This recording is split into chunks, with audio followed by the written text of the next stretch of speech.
Good morning, friends and students. I welcome to you to Earth Anant. And today the topic which we are going to take that will be Indian economic development. Till now we have discussed अभी तक हमने जो भी discussion किया वो macro economics में किया on national income, their calculations and all. But now today we are starting the another book which is equally important and carry equal marks. 40 marks will be allocated to it by CBSE. That is Indian economic development. तो अब हम Indian economic development से शुरू करते हैं अपने economics का class 12th का दूसरा फेज़। पैरेलली हम दोनों चीज़ें लेके चलेंगे with Indian economic development and macro economics. And now the topic for today is Indian economy on eve of independence. स्वतंत्रता के दिन या उस दिन की संध्या पे हमारे देश की आर्थिक स्थिति क्या थी, what was the economic condition on the day of independence or on the eve of independence. So this is the topic which we are going to take first. Before going into the topic, we will come to know what are the topics which we need to study in this subject. So this is the framework which we need to study. सबसे पहले हमें क्या देखना है, we'll be studying development experience of India from 1947 1947 से 1990। 1947 से 1990 क्यों लिया गया है, उसके पीछे रीज़न है कि 1947 में इंडिपेंडेंस के बाद we have taken down some policies for development और for economic planning, but in 1991 due to depression and economic crisis a new economic policy was introduced in 1991। तो हमने क्या किया है, यहाँ पे इसको दो हिस्सों में बांट रखा है, डेवलपमेंट एक्सपीरियंस टिल 1990 और 1991 में न्यू इकोनॉमिक पॉलिसीज आ गई थी तो उसको हमने वहाँ पे डिस्ट्रीब्यूट किया। सो यहाँ पे इसके अगर सब हेडिंग्स भी देखें तो ड्यूरिंग द इंडिपेंडेंस क्या हुआ, आफ्टर इंडिपेंडेंस टिल 1990 40 सालों में हमने क्या डेवलपमेंट किए, and then after that what was the new economic policy and some more policies, GST and demonetization which took place, that will also be discussed because they have been recently introduced in your topics. Now the current challenges which economy is facing, क्या ऐसी problems है जो अभी भी हम face कर रहे हैं, like poverty, गरीबी, human capital formation, हमारे यहाँ पे जो मानव संसाधन है वो किस तरीके से डेवलप हो रहा है, what is the state, how many colleges we are having, हम किस तरीके से उन्हें ग्रूम कर रहे हैं, rural development, employment and there are some other topics, infrastructure and all. So we'll be moving all those problems which the economy is facing. So that will be a second segment, and last C part will be having a development comparison between our neighbors. That will be China and Pakistan. So this will be the entire framework in which we will be studying Indian economic development. I must say to all the students, even though it is from commerce or humanities, mostly humanities students used to go for civil services and all. So this part will be very important for you from that perspective also, because you will get all the basics and the data and the history of Indian economy that is very much required for any civil services examinations or one day examinations. So better be conscious while studying these. So now we will be moving ahead with the topic. आज के topic को देखते हैं। Lecture 1 पहला lecture शुरू करते हैं, Indian economy on eve of independence. So अब Indian economy on eve of independence, क्या सिचुएशन रही होगी इंडियन इकोनॉमी की on the eve of independence. It is, अब सबसे पहली चीज़ हम ये देखते हैं कि हम कहते हैं कि India was the colony of Britain, India colony थी ब्रिटेन की। तो ये कॉलोनी क्या है, कॉलोनी एक ऐसा टर्म है, आप ये कह सकते हो कि कोई ऐसी country, a country which is having good amount of military forces and the financial resources and they want to dominate other states. वो उन्हें फतेह करना चाहते हैं, जीतना चाहते हैं, they want to conquer them. उसके दो रीजंस हो सकते हैं। First, they want to explore their territories, वो अपनी टेरिटरीज को बढ़ाना चाहते हैं।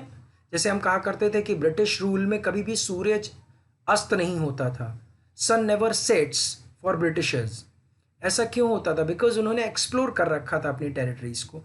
दूसरा कारण ये होता है कि हम बाकी इकोनॉमीज को फीडर इकोनॉमीज बनाते हैं। फीडर इकोनॉमीज का मतलब क्या होता है कि वहाँ से हम रॉ मटेरियल एक्सट्रैक्ट करते हैं। अब चूंकि वो हमारी कॉलोनी है तो रेट्स भी हम ही डिसाइड करते हैं और हम अपने हिसाब से चीज़ों का प्रोडक्शन करते हैं। तो कॉलोनी का मतलब क्या हुआ? That is a feeder economy, तो हम उसे कॉलोनी कहते हैं। We use to implement some laws also, हम वहाँ पे इकोनॉमिक लॉज भी बनाते हैं। कई बार हम अपने कल्चर को भी इम्पोज करते हैं, रिलीजन को भी इम्पोज करते हैं। So there are many reasons और there are many activities which ruler can done in his colony. तो ब्रिटेन की कॉलोनी क्या बनी? Indian economy. अब इंडियन इकोनॉमी ब्रिटेन की कॉलोनी कब बनी? You can look at the end of the page. It is written, started after 23rd June 1757, the Battle of Plassey. Battle of Plassey हुई किसके बीच में? नवाब ऑफ बंगाल सिराजुद्दौला और ब्रिटिशर्स के बीच में। That was the deciding war which was fought between these two. तो बंगाल के नवाब के बीच में और अंग्रेज़ों के बीच में 23 जून 1757 को एक लड़ाई हुई और उसके बाद दैट वाज कह लो डिक्लेयरिंग विक्ट्री ऑफ ब्रिटिशर्स, जहाँ से उनकी कॉलोनाइजेशन बहुत ही इफ़ेक्टिवली बढ़ा। इसमें कहा जाता है कि जो नवाब सिराजुद्दौला का सेनापति था उसने इनको बिट्रे किया and that is the reason they have lost the war. जबकि Nawab Sirajuddaula was very capable, उनकी war army capabilities, military capabilities बहुत अच्छी थी। But then to with the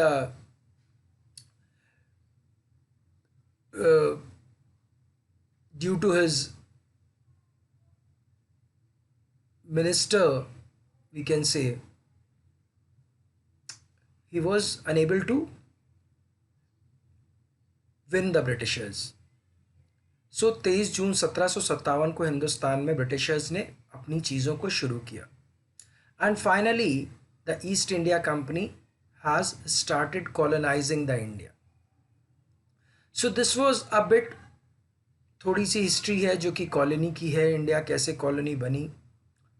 then they have started many activities, उन्होंने बहुत सारी चीज़ें इंडिया में करना शुरू करी, अलग अलग स्टेट्स को रूल करना। अब अगर देखा जाए कि उसके पहले इंडियन इकोनॉमी कैसी थी, so we can get a question कि what was the state of Indian economy before the Britishers, pre Britishers हमारी कंडीशंस क्या थी। तो India was a independent and self reliant prosperous economy, एक प्रॉस्पेरस इकोनॉमी थी, हम बहुत सारी चीज़ों में अच्छे थे। हमारी 2/3 पॉपुलेशन जो थी वो एग्रीकल्चर में एम्प्लॉयड थी और India was very well known for his handcrafts industries, किसमें? कॉटन में भी, सिल्क टेक्सटाइल्स में भी, मेटल्स में और प्रेशस स्टोन्स में। तो हम काफ़ी ट्रेड किया करते थे और foreign trade was very good at a very good state at that condition. So we have to keep in mind कि India was in a very good state before the British rule. And आप लोगों को पता भी होगा हिंदुस्तान को क्या कहा जाता था उस समय? क्या कहेंगे उसको? सोने की चिड़िया। We call it as a golden bird, हम उसे सोने की चिड़िया भी कहते थे। तो India was at a very good state before the British rule. So if you got the question like this, you can mention these things कि हम किन किन चीज़ों में अच्छे थे। हमारे टेक्सटाइल्स और मेटल्स और प्रेशस स्टोन्स बहुत दूर दूर तक एक्सपोर्ट हुआ करते थे और शायद उसी की चमक थी जिसने कि बाहर के इन्वेडर्स को इंडिया में आने के लिए मजबूर किया। So now we will be looking, अब इस ब्रिटिश रूल के आने के बाद क्या हुआ। हमारे यहाँ सेक्टर्स, बहुत सारे सेक्टर्स होते हैं हर इकोनॉमी में, कुछ बेसिक सेक्टर्स हैं like we can say agriculture, foreign trade, infrastructure. Agriculture हमारे यहाँ बेसिक था तो it will be taken into consideration on important note. So कुछ हम उन सेक्टर्स की स्टडी करेंगे कि क्या इम्पैक्ट हुआ when Britishers came down to India. सबसे पहले लेते हैं सबसे इम्पॉर्टेंट सेक्टर को, दैट विल बी एग्रीकल्चर। हमारी इकोनॉमी क्या थी? रूरल बेस्ड इकोनॉमी थी।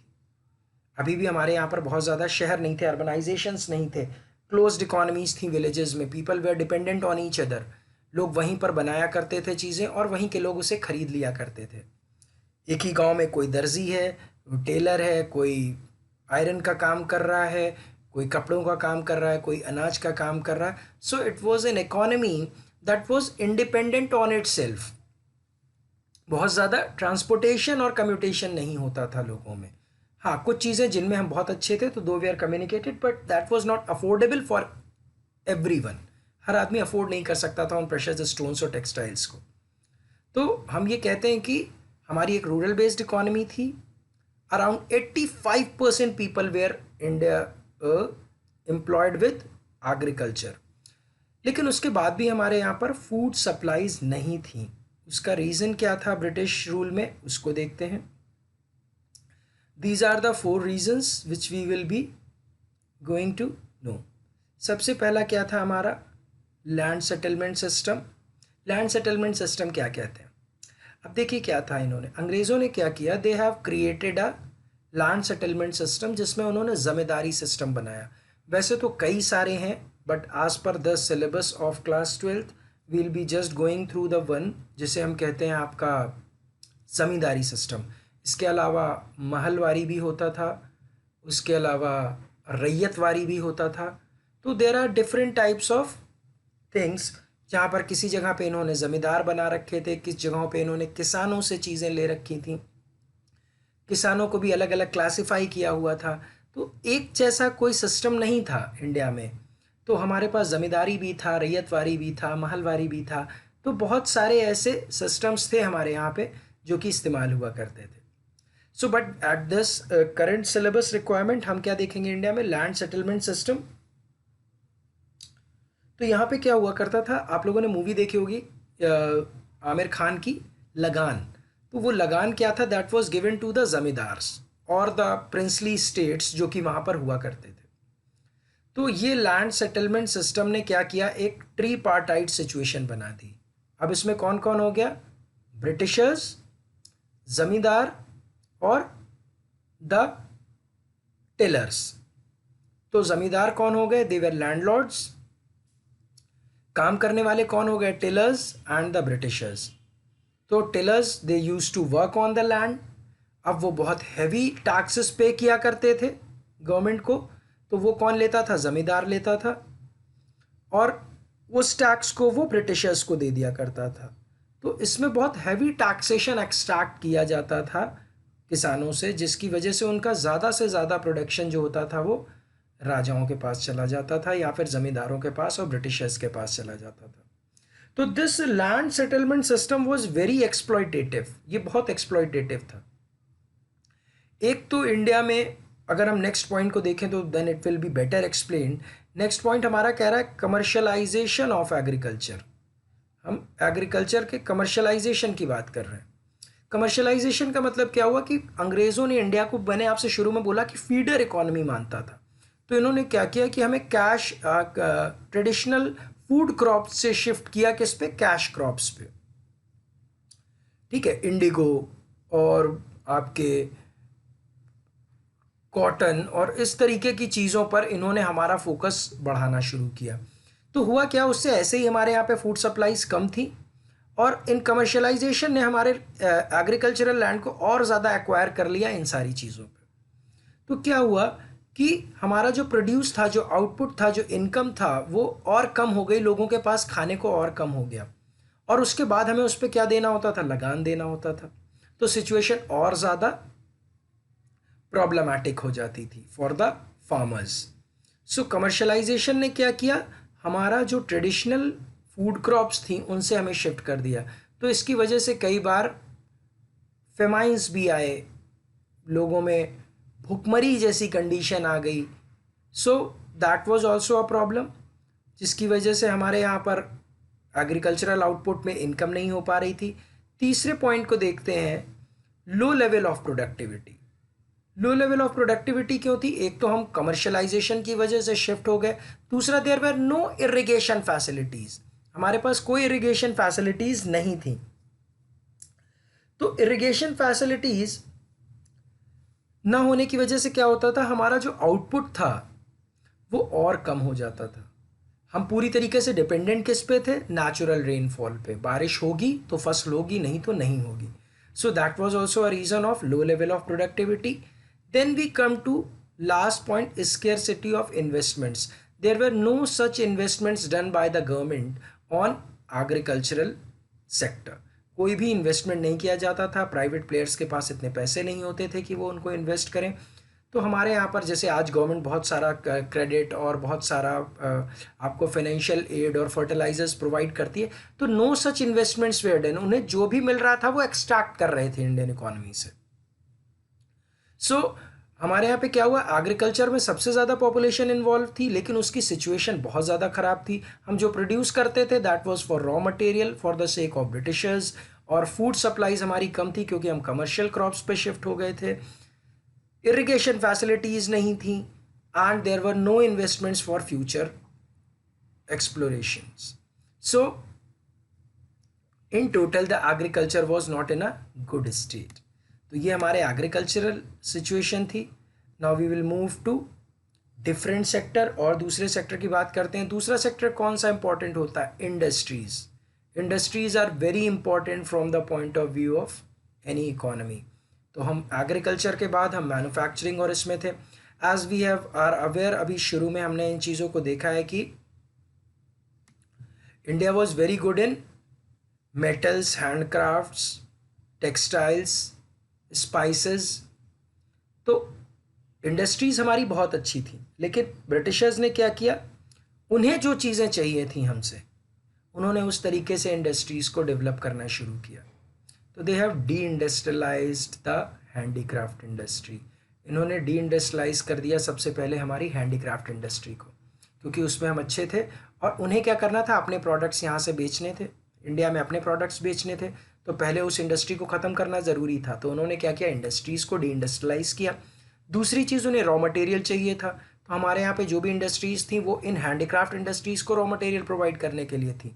तो जब वो ख़त्म हुई तो उनको भी डी इंडस्ट्रियलाइज करना पड़ा। अब ब्रिटिशर्स ने क्या किया, दे यूज टू कल्टिवेट और they use to extract raw material for their respective industries. तो हैंडीक्राफ्ट को डी इंडस्ट्रियलाइज करने से क्या हुआ, लोग उनकी रिक्वायरमेंट वाली इंडस्ट्रीज के आउटपुट की तरफ जाना मजबूरी हो गई, because people want their livelihood. अब जब दूसरा इम्पैक्ट क्या हुआ कि डी इंडस्ट्रियलाइजेशन की वजह से अनएम्प्लॉयमेंट क्रिएट हुआ। भाई जो लोग पहले आपके हैंडीक्राफ्ट इंडस्ट्रीज़ में थे तो वो अनएम्प्लॉयड हो गए।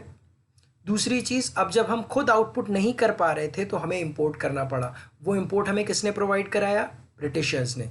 तो अब हम अपने यहाँ पे बनाने की जगह चीज़ें क्या कर रहे थे, ब्रिटिश इकोनॉमी से फिनिश्ड गुड्स को कंज्यूम करना शुरू कर रहे थे, and they were costly for us. Government ने और ज़्यादा किया इस चीज़ को इम्प्लीमेंट करने के लिए। They have increased the taxes on Indian products and they have reduced the taxes on British products. British economy से जो भी आउटपुट आता था उसको वो कर देते थे। So उसकी वजह से क्या हो रहा था कि इंडियन इकोनॉमी में हमारी जो डोमेस्टिक इंडस्ट्रीज थी, जिसके लिए we were known in the entire world, that was deindustrialized. पूरी तरीके से उसको ख़त्म करने की ज़रूरत, ख़त्म करने की कोशिश वो ब्रिटिशर्स ने लगातार चालू रखी, and finally we have lost that handicraft specializations. Third reason क्या था कि हमारे यहाँ पर लैक ऑफ कैपिटल इंडस्ट्रीज़। हमारे यहाँ पे कैपिटल इंडस्ट्रीज़ नहीं थी। कैपिटल इंडस्ट्रीज़ मीन्स इंडस्ट्रीज़ को सपोर्ट करने वाली इंडस्ट्रीज़, ऐसे प्रोडक्ट्स, कंपनीज़, ऐसी इंडस्ट्रीज़ जो कि कैपिटल गुड्स बनाती हों, जो मशीन्स बना रही हों, इस तरीके की इंडस्ट्रीज़ हमारे पास नहीं थी। और जो थी भी उनको कोई सपोर्ट नहीं था गवर्नमेंट की तरफ से, because they were just trying to extract raw material from India. हम प्राइमरी प्रोडक्ट्स को ही यहाँ पर वो बनने देते थे ताकि वो उसे खरीद सकें, और वो बेचते क्या थे, हमें फिनिश्ड गुड्स। देन इन सारी चीज़ों की वजह से क्या हुआ, जब इनकम कम होने लगी तो the GDP also gone down. तो हमारी जो जीडीपी थी, ग्रॉस डोमेस्टिक प्रोडक्ट, वो कम होने लगा क्योंकि हम प्राइमरी प्रोडक्ट्स बेच रहे थे। Even though we were supplying very big amount of money, हम बहुत बड़े एक्सपोर्टर थे, लेकिन हम प्राइमरी गुड्स के एक्सपोर्टर थे, and that was in strict control of Britishers. तो हमें उससे कोई भी बेनिफिट नहीं होता था। दूसरा, limited role of public sector. Public sector के पास कोई भी ऐसी पावर नहीं थी जो कि वो कुछ कर सके किसी और इंडस्ट्री में। They were just limited to power generation and railways and communications. किसी भी प्रोडक्ट्स में नहीं थे वो, तो they were not getting that much amount of benefit. तो हमारा, अगर हम इंडस्ट्रियल सेक्टर को देखें, तो हमारी पुरानी जो स्पेशलाइजेशन इंडस्ट्रीज थी उनको ख़त्म किया गया, विच लीड्स टू अनएम्प्लॉयमेंट। हम बाहर की चीज़ों पे डिपेंड हो गए। हमारे पास ऐसी इंडस्ट्रीज़ नहीं थी जो कि इंडस्ट्रीज़ को प्रमोट करने के लिए कैपिटल गुड्स बनाती हों, तो हम फर्दर किसी इंडस्ट्री में शिफ्ट भी नहीं कर पाए, जिसकी वजह से हमारा जीडीपी जो था वो कम हो गया। और गवर्नमेंट की तरफ से पब्लिक सेक्टर ने कोई भी सपोर्ट शो नहीं किया, क्योंकि they were busy with railways, communications and other industries जो कि उनके एडमिनिस्ट्रेशन को सपोर्ट करती हैं। So that was the state of industries during the Britishers. अब देखते हैं भाई फॉरेन ट्रेड में क्या किया हमने। हमने आपसे कहा कि हम बहुत अच्छे फॉरेन ट्रेड करते थे पहले इकोनॉमी में, when Britishers came to India. Before that we were very good at foreign trade. लेकिन अब after when these people came, what happened, इन्होंने क्या किया इंडियन इकोनॉमी के साथ, इन्होंने हमको प्राइमरी प्रोडक्ट्स का एक्सपोर्टर बना दिया।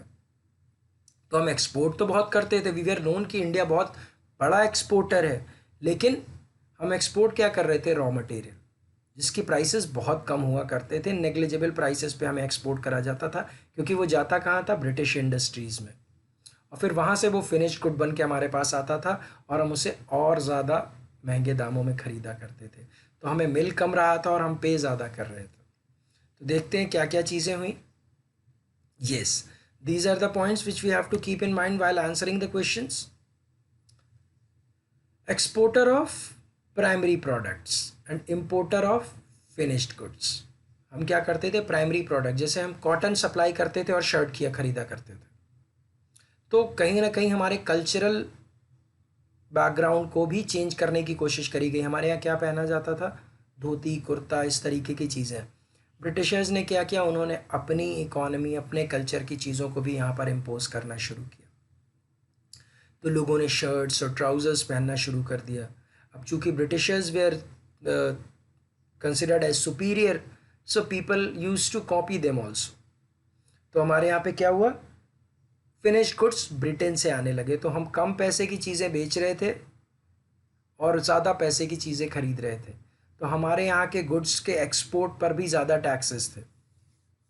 जो वो रॉ मटेरियल लेते थे उस पर कम, जो हम फिनिश गुड्स बेचते थे इंडियन इकोनॉमी के लोग बना के, उस पर ज़्यादा टैक्सेस हुआ करते थे। और जब हम वहाँ से फिनिश गुड्स खरीदते थे ब्रिटिशर्स के, तो उस पर टैक्सेस कम हुआ करते थे।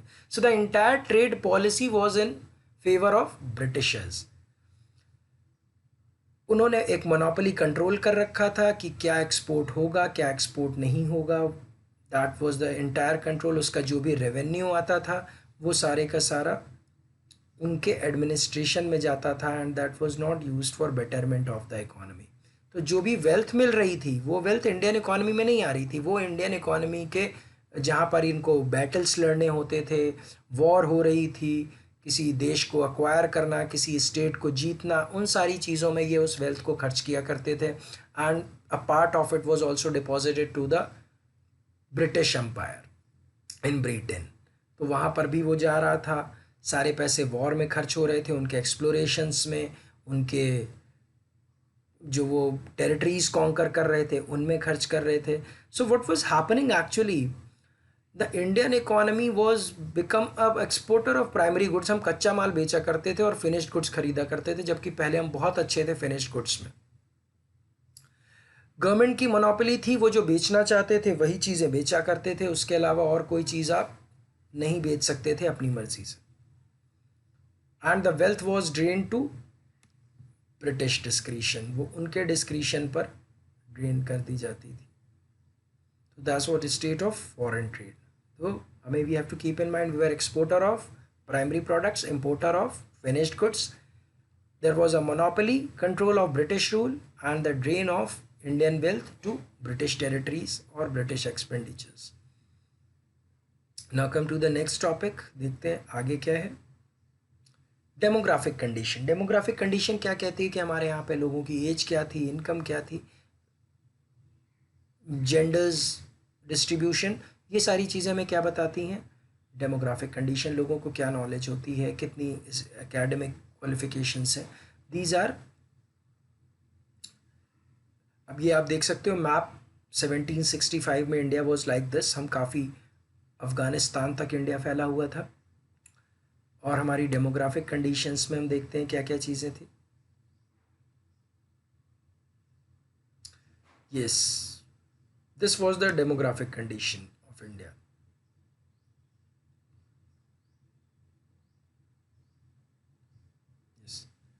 क्या था. High birth rate and death rate. हमारे यहाँ बर्थ रेट क्या थी.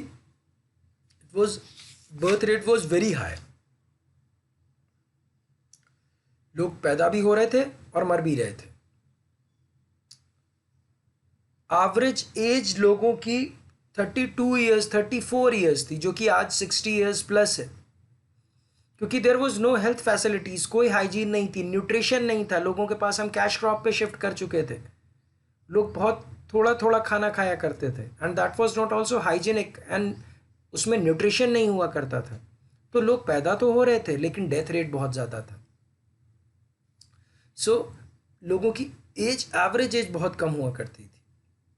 34 years 35 years 32 years, that was the average age. Literacy rate was very low. बहुत कम लोग पढ़े हुआ करते थे. इतना कम लिटरेसी रेट. हमारी पॉपुलेशन 1921 के बाद there was a rise in population. थोड़ा सा हेल्थ फैसिलिटीज़ इम्प्रूव हुई तो थिंग्स यूज टू इम्प्रूव. वो लिटरेसी रेट भी इम्प्रूव हुआ. उसके पहले कंडीशन बहुत ज़्यादा ख़राब थी. Poor health facilities, no proper hospitals, and things were provided by the Britishers because they were just extracting things from Indian economy. High infant mortality rate. बच्चे जो भी पैदा हुआ करते थे, नवजात शिशु, उनका सर्वाइवल रेट बहुत कम था. Most of the kids used to die at the time of birth only. So that was also a problem. Low expectancy, life expectancy. मैंने क्या कहा कि लोगों की लाइफ, एवरेज लाइफ कितनी थी. 32 ईयर्स 34 ईयर्स. इस तरीके की कंडीशंस थी इंडियन इकोनॉमी में. So I can say that the demographic condition, हमारे यहाँ पे लोगों का सर्वाइवल रेट ही नहीं था. और उनका जो बेसिक था, दे वेर पुट टू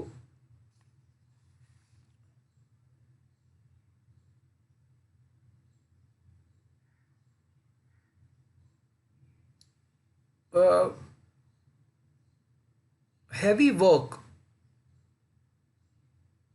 मतलब they were agricultural economy, they were put to commercial crops, cultivation, and they were labors basically.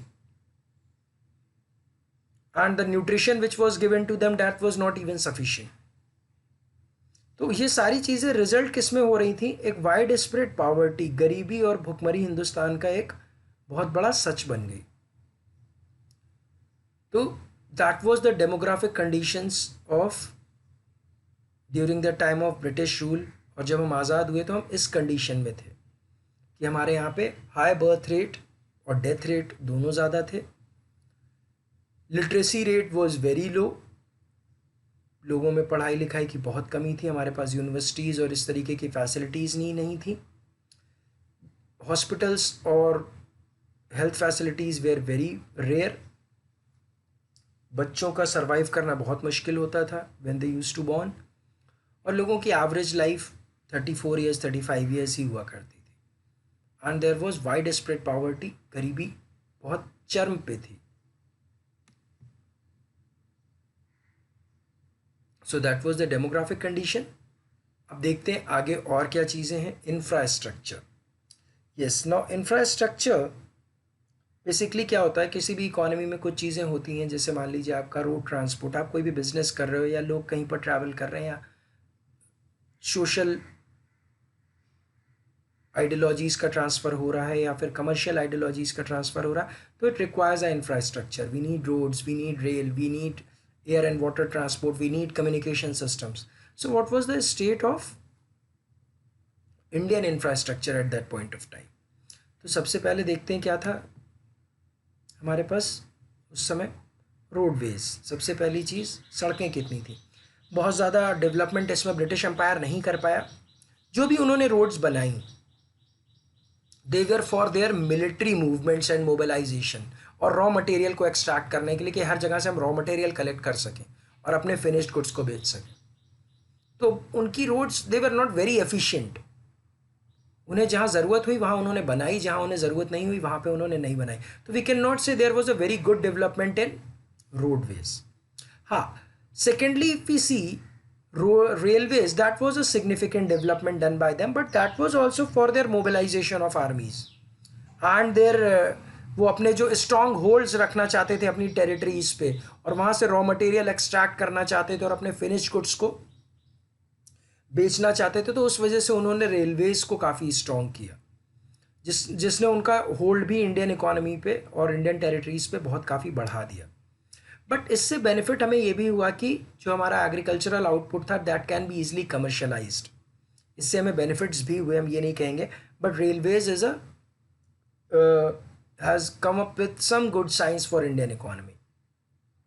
इसकी वजह से लोगों ने लॉन्ग डिस्टेंस ट्रैवलिंग शुरू करी, जो कि पहले इतनी ज़्यादा पॉसिबल नहीं थी. तो कल्चरल बैरियर्स ख़त्म हुए, लोगों ने एक्सचेंज ऑफ थाट्स और एक्सचेंज ऑफ सोशल बिलीव्स, ये सारी चीज़ें भी शुरू हुई. So railways was a good initiative taken by the Britishers, but basic motive behind this was that just to increase their hold on their territories and for supply of their raw materials. Now air and water transport was not very significant. That was just for their military movements. So it was not called as satisfactory. कुछ canals बने भी for movement, but that was not very efficient. Then communication system. हाँ, इन्होंने एक चीज़ और include करी अंग्रेज़ों ने, टेलीग्राफ सिस्टम, कम्युनिकेशन. क्योंकि आप लोगों ने देखा होगा वो मशीन से खट खट खट खट करके मैसेज भेजा जाता था कोड्स में, फिर उसको डिकोड किया जाता था. तो दैट इलेक्ट्रिक टेलीग्राफ सिस्टम, ये इन्होंने यहाँ पर इम्प्लीमेंट किया. ये बाद में भी, आज़ादी के बाद भी कुछ समय तक इस्तेमाल होता रहा for intelligence and all. So this was very helpful in maintaining law and order, क्योंकि तुरंत कोई इन्फॉर्मेशन कहीं पहुंच सकती थी. कहीं कोई रेबेल हुआ, कोई रेवोल्यूशन हुआ, तो it can be easily controlled. तो that was also a very good thing done by infrastructure. तो क्या हुआ, रोडवेज बनी for their use and military movements and mobilization of resources. Railways, that was very good initiative by them. 1850 में इस date को याद रखिएगा. Sometime people use to, CBSE use to ask the dates. So this geographical barriers और cultural barriers इसने ख़त्म किए. Movements काफ़ी ज़्यादा बढ़ाए इसने इंडियन इकोनॉमी में. क्रॉप्स और आउटपुट को भी एक टेरिटरीज से दूसरी टेरिटरीज तक पहुंचाने में मदद करी. Then air and water transport also was there, but that was not very significant. And in communications they have come up with telegraph system. So this was the development done on infrastructure. So now move to the next topic. अब देखते हैं आगे हम और क्या चीज़ें इसमें जान सकते हैं. Now come with finally these were the things which were happening in the Indian economy. तो अगर एक क्वेश्चन आ जाता है कि what was the state of Indian economy at the time of independence, तो हम क्या लिखेंगे? It was colonial exploitation. Colonial exploitation था वहाँ पे. हम एक फीडर इकोनॉमी थे, हम चीज़ें प्रोवाइड कर रहे थे एज अ प्राइमरी प्रोडक्ट और फाइनल गुड्स खरीद रहे थे. No improvement facilities were given to the economy either on the humanitarian grounds और economic grounds. It was a semi feudal economy. Zamindari system था, हमें लगान पे करना होता था. कैपिटलिज्म भी था, पूंजीवादी भी थे. तो कैपिटलिस्ट ingredients भी थे economy में. There were businessmen, Tatas and all were there, but that was not very prominent. वो इतना ज़्यादा prominent नहीं था. Then the economy was stagnant. Stagnant का मतलब क्या हुआ? Little or no development was there. Stagnation का मतलब little or no development was there. Backward economy, हम काफ़ी पीछे चल रहे थे as per the globe. What else was going on in the entire world, we were very far back to them. So उसका reason क्या था कि हम एक फीडर इकोनॉमी थे, वी वर नॉट इंडिपेंडेंट, तो we were just providing raw materials and war resources to the British economies. At the time of independence it was totally depleted economy. हमारे पास जो भी रिसोर्सेज थे उन्होंने उसको पूरी तरीके से एक्सट्रैक्ट किया, वेल्थ को ड्रेन किया. So economy was in a very bad situation. Last हम क्या कहेंगे? Amputated economy. जाते जाते उन्होंने क्या किया? इकॉनमी में सोशल सिस्टम्स के बेसिस पे डिविजन्स कर दिए, कास्ट सिस्टम के बेसिस पे डिविजन्स कर दिए, टेरिटरीज के डिविजन्स कर दिए. तो the economy was also divided into small groups and that was very harmful for any economy. So this was the entire summary for the topic today, and now we will meet in the next session with the next topic, जहाँ पर हम क्या देखेंगे कि 47 से 1990 या फिर 1950 से लेकर 1990 अगले 40 सालों में इंडिया ने और क्या डेवलपमेंट्स किए. तो हमारा नेक्स्ट सेशन होगा on Indian economy in 1950 to 1990, and then we'll move ahead. Just go through the dates specifically, some dates, because they can be asked during the examination. And if you have any doubts, feel free to contact us. Thank you for watching once again.